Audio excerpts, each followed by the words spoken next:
But, you know, when we get in a bind, you know, I'm going to have the bread man call you directly for some advice because he needs these types of things.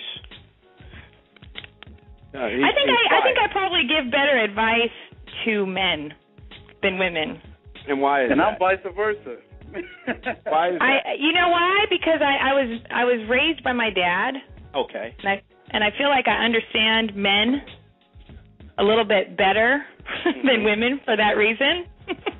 Even though I am a woman, but no, I really feel like I understand where men kind of, you know, take a left turn sometimes.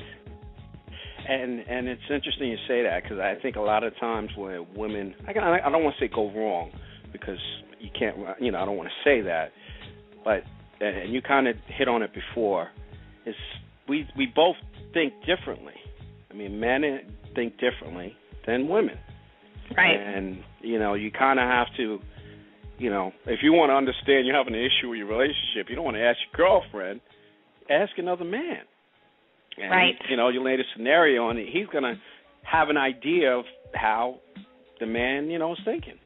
And I think right, a lot is interpreting what you're saying and probably how he's feeling.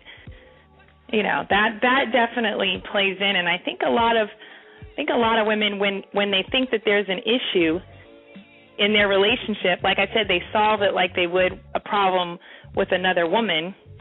And a lot of times, like, for women, what we need more than anything is kind of like security and affection.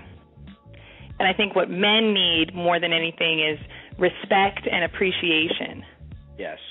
And I feel like when men are not feeling that, that's when they start withdrawing, and then women start getting insecure, and they're thinking, you know, oh, he doesn't love me, you know, and then that's when the problems start kind of becoming bigger and bigger and bigger, and then here comes a situation that either brings you together or pulls you apart. Pulls you apart, yes, definitely. Wow, definitely. What would you say? In your relationship, and for the record, are you a single young lady, or are you married? I am single. Okay, go ahead, all right. girl.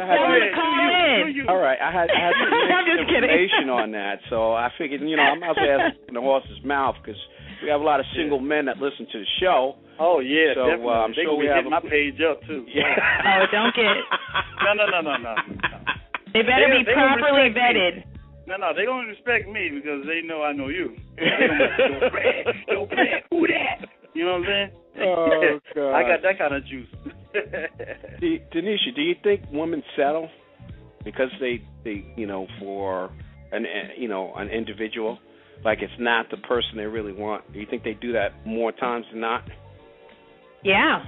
Okay. Yeah, I think they do. I think and I've definitely seen it with some of my friends, like when they get older, all of a sudden, I mean, there's things that are settling and then there's things that are not settling. Right. You know, like if you're settling because you're like, well, this is just as good as it gets, you know, that's, you know, it's, you know, then that's a separate thing. But I do think that, you know, and that whole biological clock thing with women.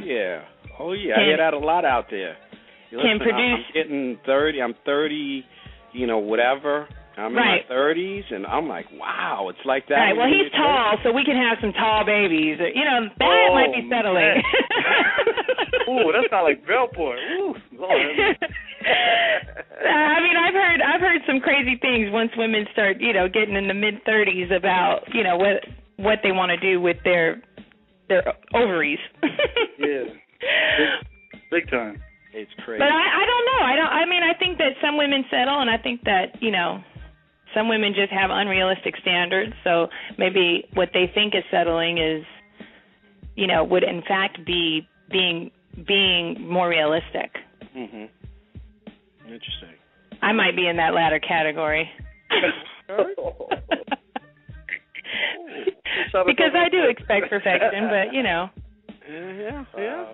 Well, we're waiting for We'll try to line up Mr. Right for you, and we'll, you know, if we might have some success there, Brett. Hey, we might have a little contest, you know. Yeah, we might have to do a little contest, you know. We're going to put her on the auction. You guys are going to auction me off? We're going to have to do a debate you do deal, for you know. good chatter. What's your favorite chatter? You would do it for your chatter. We might have to do that. Oh, Put no. that out there. We'll start on the West Coast, and then we go to the West, then we do New York. Nothing else. Actually, I prefer them to be far away. Okay, we'll do New No, York I'm first. kidding. I'm joking. I know she's not going to fly all the way out to New York on a regular basis. Yeah. I wouldn't mind being bi-coastal. That might be fun. But it might be. It might be, right? And I can have some time to myself and some time with, you know. That's right. Mr. Right. Yeah. Mr. Right. All right, well, Brad, we're definitely going to put that on there. The support time, right? Yep, we're going to do that. We'll be in contact with you on that. But tell us, what's next for you, Danisha? You've been very successful. You're doing a lot of different things. Tell us what's next for you.